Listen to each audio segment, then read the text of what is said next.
Welcome to another episode of Music Musings. I'm your host, Derek, and with me, lovely again this week, is Pat. Pat, how you doing? Hey, how you doing, man? Good. Let's go Mets, Let's go Mets. A little W over the Phillies. I'll take it. And just, need them to continue tomorrow. Yeah, they need a lot. They need a lot of those right now. Let me phrase that tomorrow is Saturday, but they need a lot of W's right now. They do. Please. I'm sorry. Yankees aren't doing much better. They're playing big scary LA Dodgers, and they're probably gonna lose. Well, let's stay optimistic. Turn around. Okay. If the Knicks can bring it back, I'm gonna die on this. If they can bring it back, I think New York can always come back. But okay, you know what? We'll go with it. There's a lot of injuries going on right now in the Yankees. Yeah. Judge. It's like half the team's out. I don't know who's playing. Yeah, man. I think they're calling me in to play. Yeah, like Santo Park. Can you help us Come out? on. we need you to manage first base. All right, guys, let me get my ball. I don't know why I'd sound like that. Sorry, guys. Oh man. What else we got going on? Oh, we got apocalyptic weather going on in New York. If you live in the New York area, Please wear a mask outside. We got what do we got? We got smoke that's going to take us out from Canada, and then we have these storms coming in apparently tomorrow that are also going to be terrible. Great. And we got that terrible bacteria going around. Don't eat any lettuce. Salad, which is like one of my favorite things. Now I have to be like, great. Just don't eat it. For right now, don't eat it. Just don't go near it. That's that. Anyway. Well. Anyway, but we're here. Music Musing Studios. We're very happy to be here. Yes. Another lovely episode today. Mm. Last week we had my brother on here, and it was okay. I'll say it for Derek. Shout out to Pete Santo for coming on. Yeah, no, shout out to him. But this week we are going to be talking about best sophomore albums, which is always something hard, I think, for a lot of musicians, a lot of bands. Mm-hmm. It's hard to get that lightning strike twice. But Yeah. there are a lot of bands that have done it, so we're going to talk about that today. Mm-hmm. But before we do that, let's jump into our music musings and new releases for the week. Mm-hmm. So I'll jump in with the new album releases for this week. Steve Lacy, album called Oh Yeah. Mm-hmm. Have not heard it, of course, but we'll check it out. Yeah, I heard one of the singles, and he's good. If anyone wants to know who Steve Lacy was, he had that song off Gemini Rights, that came out 2 years ago. And that's when he had that classic single that was on TikTok everywhere. I think it's Bad Habit, I think it was. Mm-hmm. So TikTok was, loving that. The algorithm was loving that song. But yeah, Steve Lacy is a great, talented artist. I've heard one song on there so far, but I'm not ever disappointed by his art. So I'm sure it's a great track and a great album and a project. Yeah. Look forward to listening to that. Next, we have Gracie Abrams, Daughter from Hell. Mm-hmm. I have heard some things from her, but I haven't heard too much. But I know you said you heard a little bit of her. And yeah, I just heard the self-titled track on the album, and so far it was good. I actually added it to my rotation literally this morning on my commute. I was like, whatever this is, it's grabbing me. So it's definitely been saved to my list. I'm going to definitely give this a try. I know you speak highly of her, so I'm just kind of interested. So right now, I'm we'll see if I become a fan. But so far, I like what I hear. Nice. And then we have Rick Ross, Big Boss. Yeah, Big Boss. Album titled Set in Stone. I'm gonna give it a listen. I need to hear what Rick Ross is doing. Yeah, and as someone who's been a Rick Ross fan for a very long time, and if you ever need to know what is a good intro track to understand what Rick Ross is, there's a song, "Devil in a New Dress" on Kanye West's album, My Dark Twisted Fantasy. I can't speak today. Anyway, there's a very good verse by him, and it's very good. So that's kind of an idea of what he is. But he's usually great at picking very good production. He's very good at deep storytelling and lyrical content. So I'm sure I expect that from this. I just have to be in a mindset to just dissect it. So I will The fact that you're gonna try. Oh, I'm yeah. gonna try it. All right. That's like, yeah, I'm doing it. Rick Ross. All right. I'll give it a shot. And then for singles this week, we have the Menzingers, Everything I Ever Saw. Look forward to listening to that later. Then Motionless in White, Decades is the song title. I'm going to be honest, I have no idea who this band is, but it popped up. So let's see what they're about. Yeah. They're a metal alternative band, so that's probably why. That's interesting. I haven't listened to metal in a very long time. So I'm very particular metal, but I understand. All right. All right. And then we got, this is interesting, Foreigner, In the Eye of the Storm, which is a classic rock band from like the 70s. So, let's see what they're going to do. I don't know. Yeah. I'm going to give it a listen because I need to hear Foreigner. Yeah. And see what have they been up to in the last 50 years. I was about to do the math there. Yeah. What are you guys doing? Fair enough. And I'm sorry. Those were all album releases. Oh, I made the mistake. Wow. Yes. They released a project after 50 years. Those were album releases. I have to give that. Okay. Out of respect. If they come out of retirement or said, hey, we're going to release an album after 50 years, I think I'll give you a shot. I think that's fair. That deserves your 0.00 penny from Spotify stream. Fair. To them. Yeah. Okay. They need it. Now for singles. You want to take these away? You want to talk a little bit about them? Leon Bridges has a new album coming out, Happiness Anytime. He released kind of like an EP or singles, from it, Light the Way, Tears of Joy, Illusion, Your Love is Electric. It's pretty good. I've listened to him before. I listened to a lot of different, like Duran Jones and the Indications, Aaron Frazier, that kind of sound. Leon Bridges is definitely someone you should give it a shot.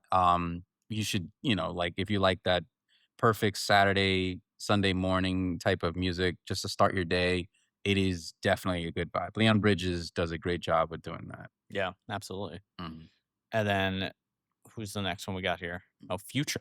Oh yeah, the real me. I talked a little bit about it last weekend. I actually don't know why I listened to the whole album full through. 22. I do not know why. 22 tracks. It was just me and a Sapporo on a couch. Just listen to it. And I actually listened to it. Well, and we might have to talk to that Sapporo. Yeah. That Sapporo was doing a lot of heavy lifting. And I mean, disrespect. Sorry, Derek's disappointed. But anyway, no, it's if you listen to Future, he's a good artist. I don't know if this album was some sort of, experimental, journey he's going through, because it was not what I expected, which is fine, but it also did not deliver as well as it could have. I think it probably could use more polish, but I think it was just, out of 22 tracks, I think only like 5 or 6 I actually added to my list. Wow. And that's I'm starting to add it to my list that I actually liked, and that's not good. It's just 22 tracks and only 5 or 6. Doing the percent, that's less than 50%. That's I know it's like maybe a quarter, maybe a little more than a quarter, possibly. Yeah, it's like in that 30% range. Yeah, It's exactly. not good. If you were a student of mine, I would have to talk to your parents. And you would have to stay for summer school. Yeah. I've never been to summer school. Well, you might have to. This might be the first year. Oh, my first year. My 30s going to summer school. Oh man. Anyway, but yeah, no, it's not. It wasn't that great. But I think it just needed more polish. I think it just needed more like time in the chamber. I think some songs they had ideas, but they weren't executed properly. But I think that's just how I feel about it. Fair enough. Yeah. Let's get into our musings of the week. Yes. I'll go first. Please. There's some interesting things here this week. Yeah. Started off with Panic at the Disco. Just haven't listened to them in a while, and I didn't want to listen to Fall Out Boy, so I kind of went to Panic at the Disco. Yeah. It's like very similar vibes. But I do think Brendan Urie, who basically is Panic at the Disco now after most of his band has left, is very talented, can play pretty much any instrument. And he actually did that in one of the albums. I don't remember which one it was. Yeah, I think we talked about it briefly. Yes. Yeah.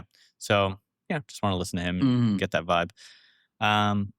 Linkin Park, Lost in the Echo. So this is a song from one of the albums. I believe it's 1,000 Suns, which is one of the albums I don't listen to that much. Not that I don't like it. It's just not one of my favorite albums. But this song, for whatever reason, caught my attention. And I've just kind of been playing that on repeat. Oh, yeah. So it's a cool song. The Killers. And, you know, I have some of the Killers, their vinyl, their first album on vinyl, and one of the more recent ones on vinyl. And I've been playing that on vinyl a lot lately. So I've just been jamming to them. So that's fun. And then Mac Miller. Because, you know, I really did like Mac Miller. Yeah.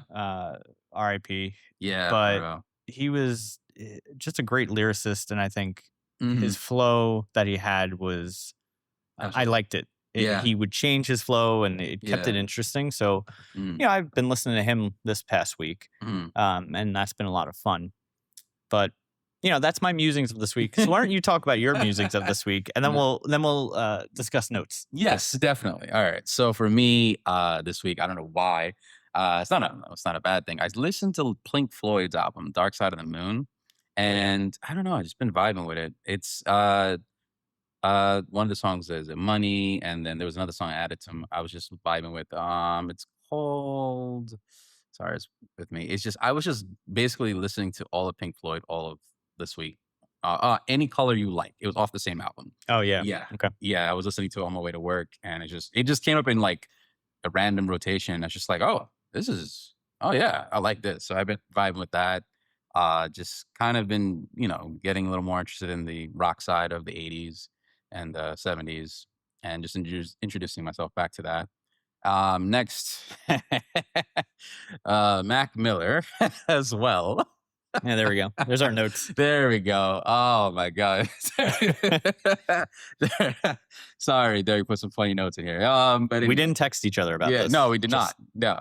It's just funny. It just happens. Mac Miller, yes. You know, for me, back in the early 2010s, they were when the mixtape era was basically how a hip hop artist was getting still, you know, recognized. Mac Miller was releasing mixtapes. And then he was someone I had my ear out for, and then watching movies with the sound off was a great debut album, in my opinion. He's great he's just a very well lyricist. He's very good at like storytelling. He's great at vibes. He's great at like, I just don't think there was a lane he couldn't do. And as I mentioned before, he also used to produce. Right. He went under a nickname, Larry Fisherman. I remember that because I remember there's one song he was rapping on, and there was a producer named Larry Fisherman. I was like, who's this? And then everybody looked up. It's like, oh, that's Mac Miller. He produced as well. So yeah, he's R.I.P. Super talented. Yeah, really, really wonderfully talented guy. If there's ever a song that I could ever introduce someone to listen to by Mac Miller, I think it would be Woods. It's off of one of the I think second to last album, I think, before he passed. And it's just a great vibe. You know, I'll add it to the playlist for anyone to get to listen to it. But yeah. And next, Nujabes, I had mentioned him before, as a jazzy hip hop producer who also passed away in 2010, I think. Wow. Fantastic. He's made great music. He pretty much kind of like, it's argued between Jay Dilla or him who came up with the concept of jazzy hip hop, which is also known as lo-fi today. They consider them the godfathers of the genre. They blend a lot. Well, Nujabes blends a lot of elements of Japanese instruments combined with jazz orchestra samples with hip hop, and that's his style. It's just very good. And last but not least, the Killers. Now, I was listening to their debut album and the one in 2017, Wonderful, Wonderful. Okay. That's what I was. Sure. Yeah. Sure. That's a good one. Yeah. That one is good. I was been vibing with that all week. So that's, I don't know. And I think, what was it, the second one? Sam's Tour? Yeah. Yeah. Oh, yeah, that's it. Yeah, that's a good one. Yeah, okay. Well, so, you know, we have similar tastes, and sometimes we listen to the same things. And that's fun. That's exciting. Yeah, it is. It's funny. I really didn't expect it. You never know. You never know. All right. But let's get into our first segment. Start off our topic here: sophomore slums. All right. Why the second album matters so much.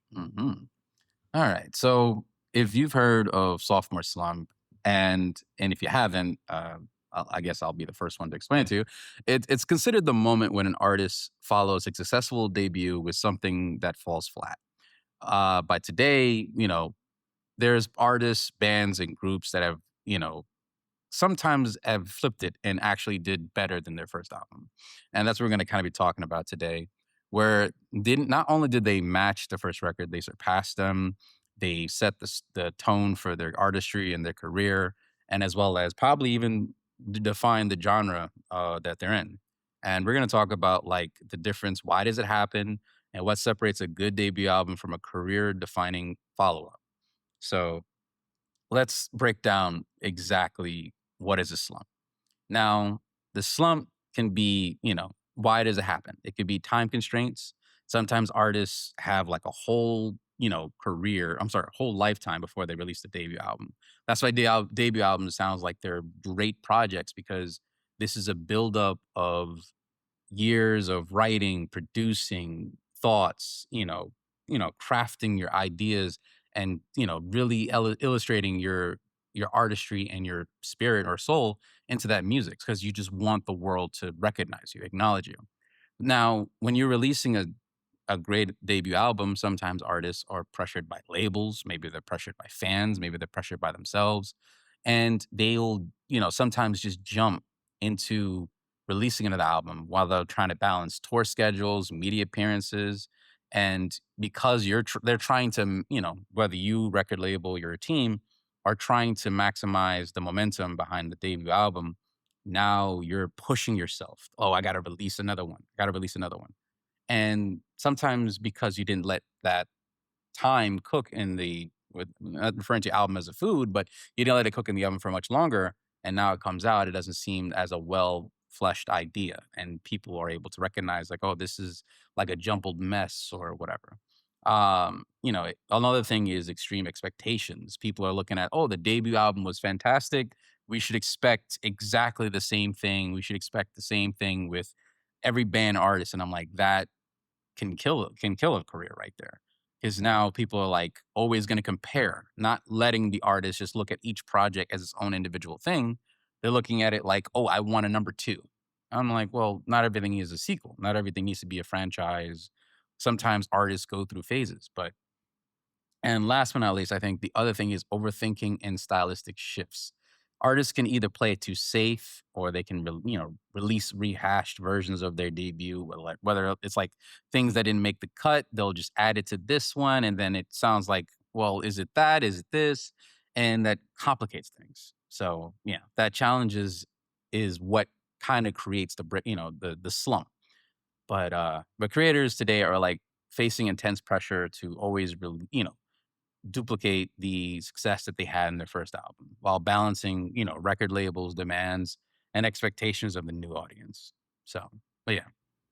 Yeah, I think something you said that was kind of important there. I think Mhm, it's a lot of these artist creators, they try to mhm, mimic or copy exactly what made them so successful that first album, mhm, which, I don't think that's a bad strategy, mhm, but I think you have to expand your thought. You have to be a little different, mhm, right? Because, and we'll probably talk about this later, but because a lot of the time, if you are just copying the same exact album, mhm, you're kind of overplaying yourself. mhm, Like you have to let that album or whatever, that single maybe sometimes, like that has its spot. mhm, That's its own thing. mhm. And you did it. That's great. Yeah. How are you going to build on that? Right? Because people usually, and you can't say 100% all the time, but Mhm. most of the time it doesn't work where you create the same thing twice. Right. You have to be a little bit different. And that's part of what it takes to be successful, I think, is making slight variations, changes that are enough so it's that you grew from it, but it's the same sound. Mhm. And that's, I think, what makes it challenging. Right. I 100% agree. Um, and fun fact here, in 2024, there was a data analysis coming out of University of Florida that found out sophomore slump is largely a construct of professional music critics.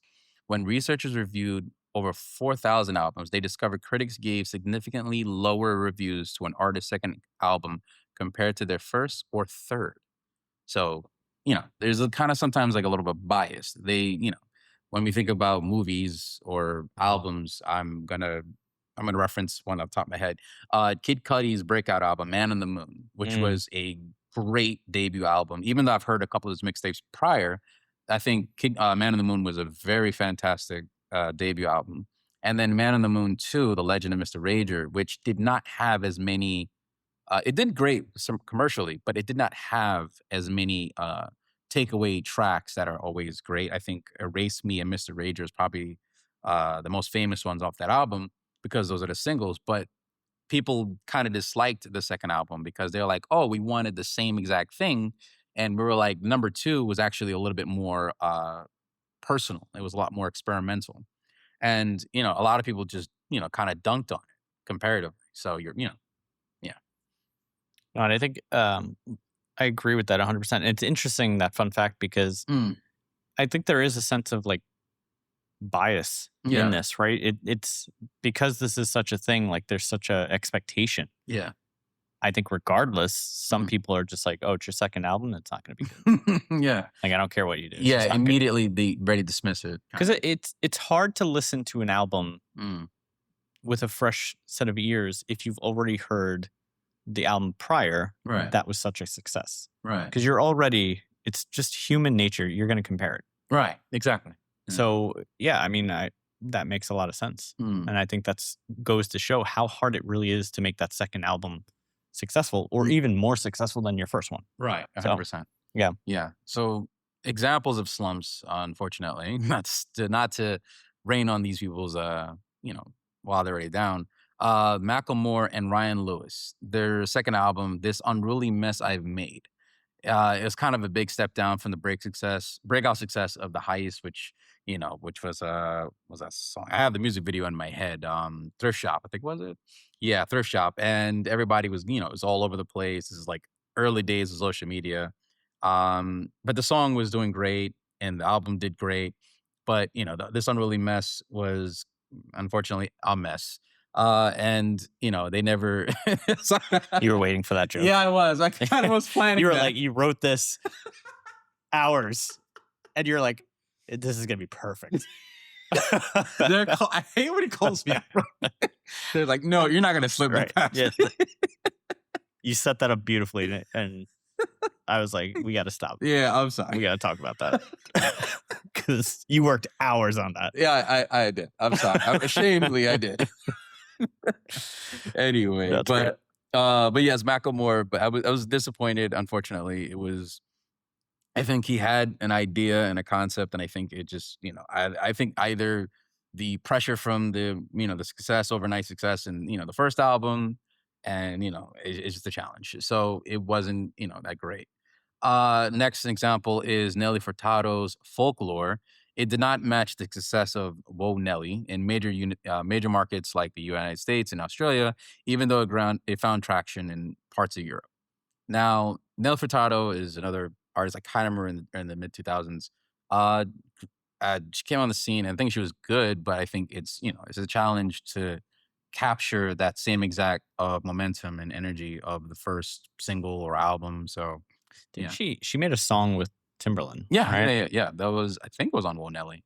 I think that was on our debut. There was Man Eater, I think that, and some other song. Promiscuous. There we go. Yeah. Was that on Folklore or Whoa Nelly? I think it might be Folklore, actually. I think that was. It might be. I feel like it was that might have been. That might have been Timbaland's thing. I don't think that was her. Yeah. Yeah, I know what you're talking about. I could have sworn, because I feel like that was like the end of 2000s, like 2009 and 2010. So he was the producer for it. Yeah. But yeah, I don't know. Yeah. Anyway, but Nelly Furtado, she just couldn't capture the same exact of energy of the first debut. Then another one is The Clash. Give Them Enough Rope in 1978. I want to take this one back. I can see it. No, I mean, yeah. Give Them Enough Rope. produced by Sandy Pearlman. Mm-hmm. The album polished off the band's essential garage punk grit in an attempt to break into the American market, drawing accusations that they had sold out. Yeah, they did. Because, I mean, listen, The Clash, people are going to fight us for this. Oh, boy. The Clash has a huge following. They still do to this day. Yeah. And, yeah, they're known for their garage punk grit sound, the raw guitars, you know, but I think, you know, they need to get into the American market and they needed to sound a little bit more polished. That was really only what's going to make them more successful. But, you know, they did it. They lost some of like who they are. Yeah, the core sound. And you know, a lot of people see through that and they're like, I don't want to listen to you anymore. But they still have to this day, they still have a huge following. So yeah, I can understand why they would do it, but they should have just stuck to their sound. I mean, you know? Yeah, it's okay to experiment to some degree, but do not. Don't lose your sound. Yeah, just don't pivot so much in a different direction, because you have fans and people behind you that are like, yeah, I'm liking what you're doing. And then you're like, you know what, I'm going completely different. And you're like, well, I don't know if I can follow down that path. Exactly. Yeah. And sometimes that can alienate fans and, you know, listeners and newer listeners, but to each his own. But yeah, so yeah, these are examples of slumps that kind of happen, unfortunately. But we are going to shift to the next segment where we prove that sophomore slump is not always a thing. Lightning can strike twice or sometimes even better. So we're going to talk about the albums that actually did work. So now sometimes second albums can do much better than the first, and they sometimes exceed expectations without losing a step in the progress. Now, a debut album is often artists figuring out themselves. They may be experimenting with different sounds, working with limited budgets, or they're trying to prove that they belong. Where a second album is just a proof of showing what songs they connected with fans. They know what their strongest style is. They know how to perform better in the studio. They know how to write better tracks. They know how to really work with, and I wanted to throw this in there. Also, they know how to work with like a production team and maybe also knowing how to use all the tools that are in front of them. So it's like, this is now them like, the first album is their introduction. The second album is like refinement. Like, okay, now I know what to do. Like when you get into a brand new car, you're excited and you're driving fast. But then when you truly master it, then you're like, okay, now I know what I'm doing.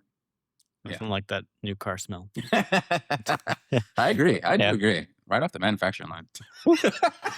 Just bottle that up. Yeah, there we go. But yeah, the artists now, with the second album, they have fans who bought their first record. People have discovered them through their singles, social media following, concerts, and now industry is like paying them attention. So the second albums can, have success and they can turn around and make, their career even go to the next level. So, the three things is artists understanding their identity, the audience gets bigger, and the artist now has something to prove. The pressure can sometimes make the greatest music we ever heard. Yeah. Yeah. I mean, I agree with those 3 points. I think it's important as an artist, you need to know your identity, your sound. And if you have something to prove, like how are you going to do that? An artist I think about constantly that's actually done really well at this. And we're not going to talk about them, but Fall Out Boy. They know the secret. They know the trick. Pretty much any album I've heard of theirs is great. Yeah. They know their sound and they've developed it and tweaked it and done some things here and there. Some people will argue they changed their sound too much. I don't agree with that, but that is a band who I can pretty much listen to any album of theirs and will like it. Yeah, it just always is a target. There's some albums, of course, that are like better than others, I think, but that happens. But any album you put on, you're gonna get the Fall Out Boy sound that you know and love, and that's it. And I think they're so good at that. And so that's just an example I think here that kind of shows that they know who they are.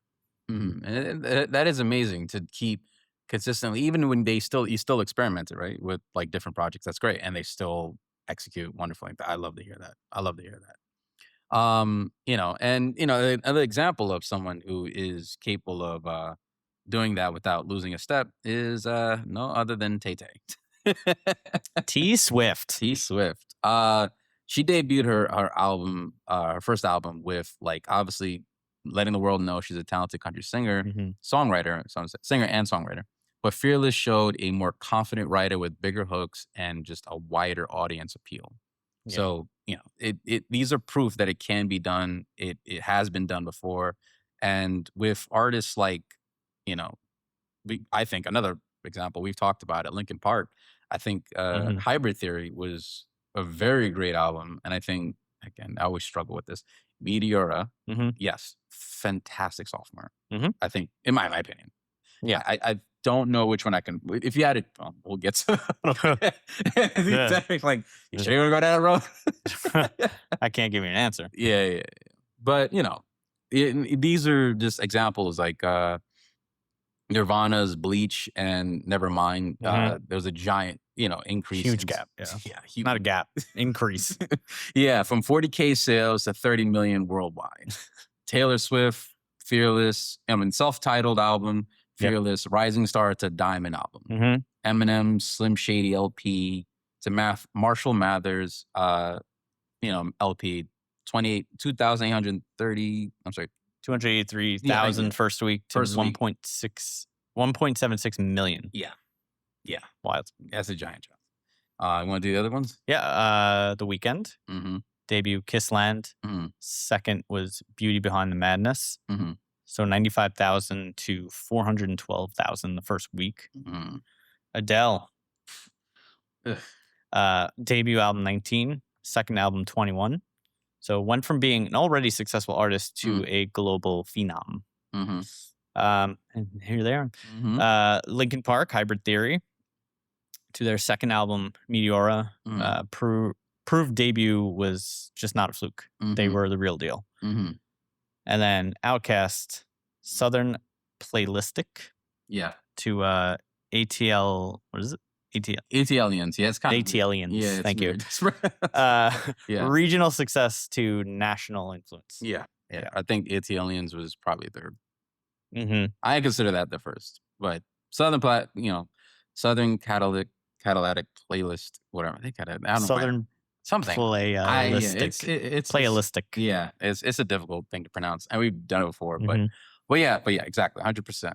So just like what you just said, like after success, labels invest more money, artists get access to more producers, better producers, bigger studios, songwriters, professional marketing campaigns, and larger music videos. They're sometimes like movies, but yeah. So they have much more success. They're able to have much more tools at their disposal to make them more, able to bring out what they originally had inside anyway. Yeah. So yeah, I mean, here are artists that have done it. And I think all of these artists have those 3 points you talked about. Yeah. They know their identity. Most of them have something to prove. Actually, all of them have something to prove. Yeah. And they accomplish their goals by simply sticking to what they know and just refining their sound, not changing it completely. 100%. Yeah. 100%. Yeah. And I don't know if you want to do the game. Yeah, let's do it. All right. So this is a game, and I will turn this into a poll on the website, musicmusingpodcast.com, where we're going to play a game, first versus second. Let's find out what we think about each album. All right. All right. All right. Let's figure out. You want to go with the first one? Sure. So first artist we have is Mr. West, Kanye West. So his debut, The College Dropout, versus his second, Late Registration. I'm going to go with The College Dropout. I have to agree. I would have to agree. If I had to make a choice, I prefer the third album over the other two. Okay. Graduation. Yeah. I probably would do the same. But yeah, I mean, and Late Registration's a good album. Good. It's good. It was a Grammy-winning award album. Yeah. But see, here we go. It has 21 tracks. And like, he could do it. He did it. I still just think it's too much. Yeah. Like, just cut it down. Yeah. Yeah. But I'd have to agree with that. But yeah, I mean, the College Dropout, that's just a fantastic album. It's a great standalone album. So yeah, that was an easy one. That was an easy one. All right, so I'll do the next one. Ready? Sure. All right, Foo Fighters. Mhm. Debut album, Foo Fighters. Second, The Color and the Shape. What are you thinking? Debut or second? I mean, so I'm gonna go with The Color and the Shape. Really? Just because the singles you have on there. Okay. Monkey Wrench. Okay. Everlong, My Hero. Like, those are huge singles. You know, I wish you didn't do that. Now I'm like those are the tracks that I have come to know the Foo Fighters by. Don't get me wrong. I mean, yeah, you know, their first album had some good ones, like I'll Stick Around. Yeah. Which I think was a single. And then like Big Me was another one. But nothing. Yeah. My Hero, like Everlong was that was the one that kind of changed my even my Monkey Wrench. Like, those are all the best songs. Yeah. So I hate when you're right. I'm going with The Color and the Shape. I was originally gonna say Foo Fighters, but I think I'm gonna have to change that. Everlong is I'll leave it there. I'll leave it there. All right. So yeah, I think we're agreeing on that. Okay. So that's 2 for we're the same on that one. All right. Next one. You want to do it? Yeah. So Coldplay. There we go. Debut album Parachutes. Second is A Rush of Blood to the Head. What do you think? Oh, you want me? Oh, yeah. You started. All right. A rush of blood to the head is mine. I think.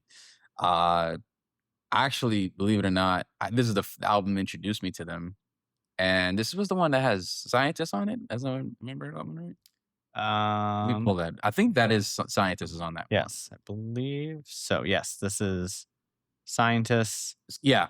In My Place, Clocks. The Scientist, Clocks. Oh, yeah. I'm sorry. I'm standing with my Wow. Don't get me wrong. Parachutes has Sparks and Trouble, and Yellow, which everybody knows. But I think A Rush of Blood to My Head was the album that kind of introduced me to their sound. How about you? See, this one's tough. One, because I'm not a Coldplay fan, so I only know like 5 songs. That's fair. But Parachutes has the track Yellow on it, which is like probably my favorite Coldplay song. Although I do like Clocks. Yeah. And I mean, I do. What's the other big one from Parachutes? Oh, The Scientist. Yeah, Scientist on Rush of Blood. Yeah. I'm changing my mind. Yeah. I'm gonna go with A Rush of Blood to that. Yeah. Yeah, it's got The Scientist and it's got Clocks. And I think those are my second and third favorite. Yeah. But there's more of them on that album. So I'm gonna go with that. Yeah, I feel you. I agree with you. There you go. That's fun. All right, 3 for 3. All right. You want to do the next one? Save this one for you. This is gonna be easy. Maroon 5 debut album, Songs About Jane. Second, It Won't Be Soon Before Long. I think we can get to this one real quickly. Yeah. Songs About Jane. I agree. I barely know the second album. No, I don't. What tracks are on here? Yeah, I'm not gonna look this up. It's just, was it Sunday Morning? Yeah, that song is still, in every single phone I've had, I don't think I never had this song not in that library. It's just, I'm actually curious to see what the debut album. Yeah, It Won't Be Soon Before Long. I don't know any of these singles. All right. Makes Me Wonder, Wake Up Call, Won't Go Home Without You. I think I've heard these, like some of them. Wake Up Call sounds familiar, but I think we're gonna Songs About Jane. Like, what are we doing here? This is not even a conversation. Yeah. So yeah, that was. I feel like that was. I threw it in there just to see. Just get you. Yeah, I'm sorry. I mean, come on. I had to. I could help it. All right. And now what do we got? We got Lady Gaga. All right. 1 minute. I'll do this one. Yeah. The debut album, The Fame, or the second album, The Fame Monster. Which one are you leaning towards, sir? The Fame. Okay. Because Just Dance, Poker Face, Yeah, Love Game, Paparazzi. Yeah. I really loved Paparazzi too. Yeah. Poker Face that literally was the album that put her on. I mean, that was it. Yeah, that was it. Yeah. I'm looking at the Fame Monster. Don't get me wrong, there's some songs like Telephone with Beyonce. I remember that music video. That was a great collab. Yeah, that was. I remember that music video. It was interesting. It was a very good. Whoever did the production on that, please pat yourself on the back. That was really great. But yeah, I think I'll have to agree with you. The Fame. Yeah. So, Yeah. there you go. All right. Next one. Yeah, let's see this one. Panic at the Disco. Mm-hmm. So debut album, A Fever You Can't Sweat Out. Second, Pretty Odd. Because that's how it's written. Yeah. This is a tough one. I think. Okay. And I hear Nathan's voice in my head right now. Oh yeah, I know shout out to Nathan. Because listen, Pretty Odd has some good tracks. 9 in the Afternoon, The Green Gentleman, We're So Starving, Northern Downpour, Folking Around. Like I like a lot of these songs. I like that album. But it's hard to compete. You know, A Fever You Can't Sweat Out. You got I Write Sins, Not Tragedies. Lying is the most fun a girl can have without taking her clothes off. Very long title, but you know. Build God, Then We'll Talk. Yeah. But it's better if you like. These are all just great tracks, and I can listen to this album all day, every day. And in fact, I have been listening to it. So I'm gonna go with A Fever You Can't Sweat Out. I'm gonna have to agree with you on that. Yeah. Sorry, you're gonna have to. All right, fair enough. All right, next one. All right, Bruno Mars, Doo-Wops and the Hooligans versus Unorthodox Jukebox. Okay, what are you thinking on this one? So interesting about him, because he has so many like other bands besides his own band. Like you got Silk Sonic. Yeah. So I mean, I'm not into his first album, Doo-Wops and Hooligans. I've heard it. It's fun. It's okay. It's a good album. But is that the Grenade? Yes. Yeah. Which just the that's way you a great are, song. Grenade. But Unorthodox Jukebox. You got Locked Out of Heaven. When I Was Your Man. Treasure. Yeah. Gorilla. So like a lot of these are now. I kind of wish 24 Karat. I mean, but that would win. Yeah, that would that wouldn't even be a debate. Yeah. But this album, I think he was kind of finding his sound, and then 24 Karat, he's like, okay, I know what I'm doing. I'm here. Yeah, I'm a superstar. So go away. Fair enough. All right, so you're going with Unorthodox Jukebox? Yeah, absolutely. I as much as I do like Treasure, I think I'm gonna go with Doo-Wops and Hooligans. Wow. Just the way you are. Explain. Just the way you are. I'm not Grenade. I think I liked it, but it was just overplayed. It was just overplayed for me on the radio. So, but just the way you are is always. Shout out to Z100. And not shout out. Like you've ruined that song. Yeah. And you've ruined that album. That's exactly the culprit I was thinking. And the funny thing is I used to like Z100 growing up. That's how I used to. Oh my gosh. I understand that. I think everybody in the tri-state area has listened to Z100 at some point in their life. Yeah. Religiously. Like I would listen to the morning show. Phone Tap? Phone Taps. Elvis Duran, the Z Morning Zoo. Or so whatever it's called now. I think it's like Elvis Duran's. He's still. Yeah, he's still doing it. Are you serious? Yeah. Okay, that's a topic for another day. Like he's still. I mean, they're the biggest syndicated TV radio show ever in history of radio. They're never going to go out. I mean, until. I was a kid listening to it then. Yeah, he was a younger guy. Now he's an older gentleman. You know. All right. Anyway, yeah, that's a whole nother thing. Okay, that's the whole topic for another day. Anyway, so but they ruined this song. Yeah, they did. Yeah, they did. Grenade was great, but then they overplayed it. I don't know. Just please didn't. Just the way you are was the track for me. But yeah. So that's kind of why I'm leaning on that one. So this is the only time we're gonna have to disagree. Fair enough. So far. What do we got next? Oh, Metallica. Kill 'Em All or Ride the Lightning. So I'm not a huge Metallica person. I get it. Excuse me. So I don't know many tracks, but the ones I do know are on Kill 'Em All. So like the Four Horsemen. Yeah. Jump in the Fire, Hit the Light, or Hit the Lights. Yeah.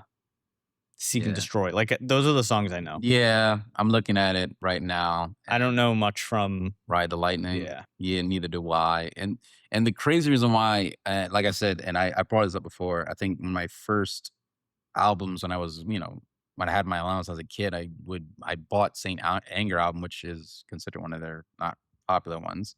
But then that's why I thought Metallica, the self-titled in 1991 was their release. Mm-hmm. You were like, no, you got work to do. But yes, I'll have to agree with you on that one. Kill 'Em All? Yeah. Yeah, all right, fair enough. I think we're going to have to agree there. All right, you want to take the next one? Fleetwood Mac. Oh, man. So, I mean, to me, this is going to be an easy one. Okay. But I'm interested to see what you say. So, let's see. Fleetwood Mac, the debut album, self-titled, with the 1975 lineup. Or their second, Rumors. I want to hear what you think first. I think you already know my answer, so. What is it? I think it's their debut. I think I'm going to have to go with debut. You? Okay. No. Rumors. Really? It is the greatest album in rock history. You have Go Your Own Way on there. Dreams. Landslide. Like, this album is perfect. Perfect. Or as close to perfect as you can get. I mean, listen, the self-titled is great. Yeah. I like that, but maybe I got to re-listen to it again. It's got some good ones on there, but what was it? Monday Morning is on that one. That's the one I was thinking about in my head too. That's the song I was thinking. Yeah, Monday Morning. Say You Love Me. Say You Love Me. Yeah, that's a good one. But Go Your Own Way. Dreams is really no. It's a great album. It is. It is. I just. Oh man, we gotta listen to it. Yes. All right. We'll do that after. We'll listen. We'll put it on. Derek's over here is like, I'm gonna convince this. Wow. All right. Well, all right. So sorry. Let's get to our girl here, Adele. All right. You want to do this one? Sure. I'm gonna go 21. Not mad at it. I'm going with it. Not mad at it. Rolling in the Deep. Yeah. Rumor has it. Set fire to the rain. Oh my God. Oh man. You know how many times that song is? It still gives me goosebumps. Yeah. That came out, what was that, 2007? Yeah.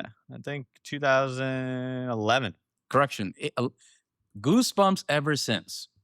Setting Fire to the Rain will always set. Oh my, that's goosebumps right there. I cannot. She refined her sound, but the thing about Adele that makes her so great, she keeps refining her sound. She keeps getting better every album. It's ridiculous. But yeah, it's even the album that came out a few years ago.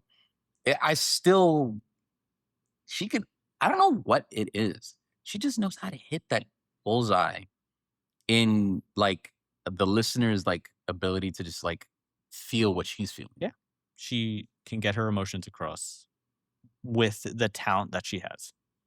That's right. Vocally, like technically. As I mentioned before, effortless. Yeah. I said this before. Whenever anyone says like, "Oh, I'm gonna put on Adele," I look at that like that's the do not, because whatever mood I was in today, it's that song. You don't say a word. Yeah. About Adele in a bad way. Never. I no. I will fight you. Does Adele have like a dedicated like core fan base like the Beehive or the Swifties? They have to. I mean, I think she does. I just don't think they call themselves a group. I think they're just adults. They don't have to. Yeah, they're just adults. Yeah, we're just adults. But yeah. Anyway, wrapping up. Just Adele. I'll never set fire to the rain. Oh my! Now I'm gonna listen to this later. Oh, this is interesting. Okay. Yeah, I threw this in there. Olivia Rodrigo. Yeah. This is tough. I recently have gotten into her. Listening to her. And so her debut album, Sour. Yeah. Or her second album, Guts. Yeah, go for it. I'm gonna go with Sour. Good. Yes, I was nervous. I'm sorry, I was nervous. I was like, please don't say Guts. Please don't say Guts. Nothing against Guts. It's a great track. But I think Sour is a great album. And I've listened to Guts. Guts is great. Yeah, Guts is great. That's a good album. But Sour, that's when I think of Olivia Rodrigo. I think of that. Yeah. I think Good For You, Enough For You is. I'm gonna say a thing. Go for it, please. And we're gonna get some feedback on this. Oh boy. And fires probably. I think Olivia Rodrigo is what Taylor Swift tries to be. I hate the fact that you're so right. I hate the fact that you might be right. I agree. She's better at it. And it's sad, she doesn't get the popularity. I mean, she's popular. Don't get me wrong. I'm not that sad about it. But Swifty's gonna come out. She's not as huge as Taylor Swift. Mm-mm. And I get it. Taylor Swift is around before her. Mm-hmm. So in the chronological order of things, technically Olivia is probably copying her a little bit. Sure, but she does it better. Does it much? Does it way better. No disagreement from him right there. So no disagreement. This will be our last podcast because Swifty's going to find us, take us out. Oh man, they're going to shut us down. Oh man, that's going to be fun. That's going to be fun explaining that. So you're also for Sour. 100%. Great. Okay. 100%. Good. Right. And last one, I want you to. Yeah, I saved this one for you. I mean, Derek's like, look. Okay. I wonder what my brother's going to say about this. Yeah, I know. I was kind of worried. He'll probably agree with this. Okay, go for it. And I'd be interested to see. Okay. So Blink-182, debut album Chester Cat. Mm-hmm. Second album Dude Ranch.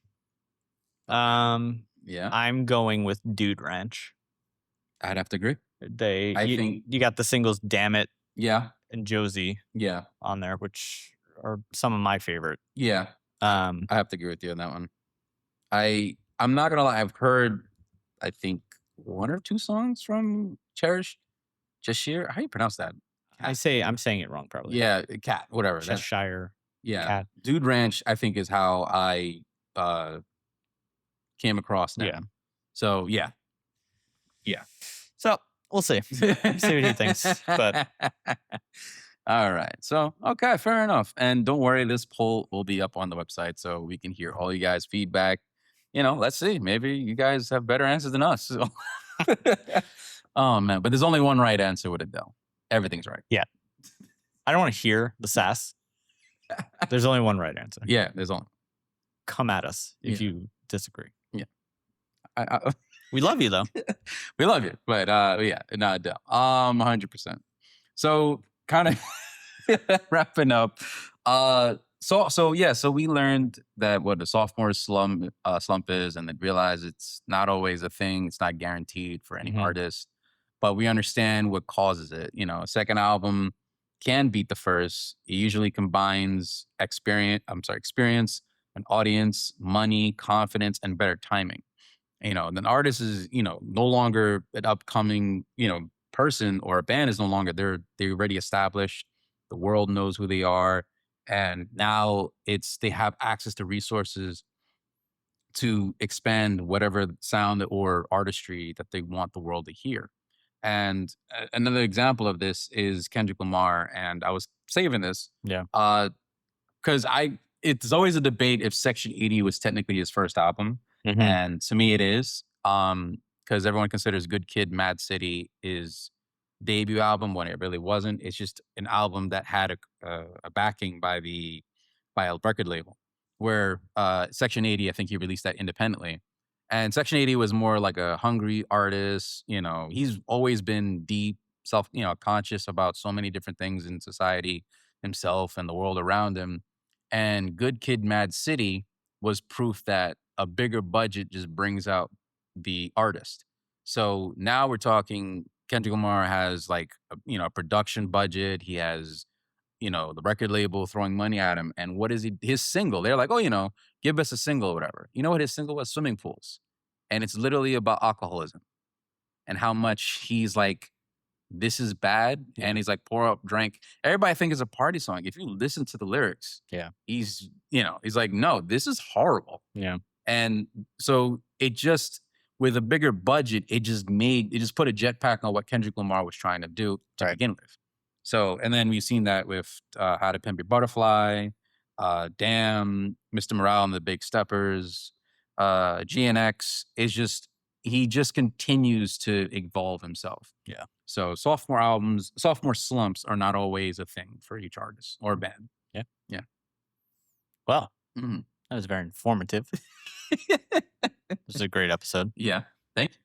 Check out our poll that will be posted on our website, Music Mhm. Musings Podcast. Thank you .com. As well as, if you have any feedback, send us an email at musicmusingspodcast@gmail.com. Check out our socials, and we will see you next time. See you next week. All right. Thank you for listening to today's podcast. If you have an idea for an intro or an outro that we could play on our show, please send to musicmusingspodcast@gmail.com. If you have any questions, comments, or ideas, please email us at musicmusingspodcast@gmail.com.